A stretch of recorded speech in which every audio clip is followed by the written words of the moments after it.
لك سر عند الله بينك أنت وبين الله هل لك Unaangalia dakika za nyoyo.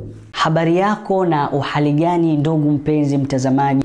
Leo katika kipindi cha dakika za nyoyo nimekuletea mada yenye anwani inayosema walimwengu. Chuo chochote utakachosoma kuna mwisho utapewa shahada, yaani utahitimu.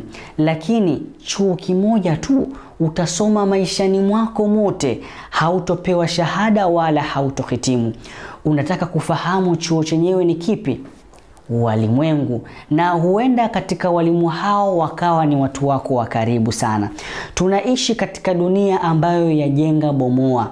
Unapiga hatua moja mbele, unarudishwa hatua tatu nyuma. Wale ambao tulikuwa tunawaamini tukiwaomba ushauri na wakatueleza mambo mbalimbali nini tufanye, ndo hao ambao wanaturudisha nyuma. Lakini usihuzunike, usikate tamaa. Hakika fa inna nafsan lan tamuta, haitokufa nafsi hata tastaghfira rizqaha, mpaka pale itakapopata riziki zake.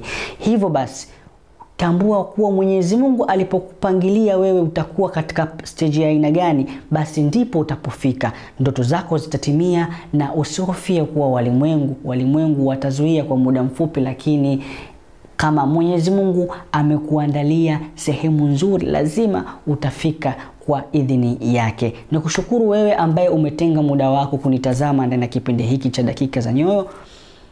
Nikusihi tu usisahau kusubscribe, kulike, kushare na kucomment. Ni mimi daktari wako, daktari wa nyoyo. Shukran, wassalamu alaikum warahmatullahi wabarakatuh.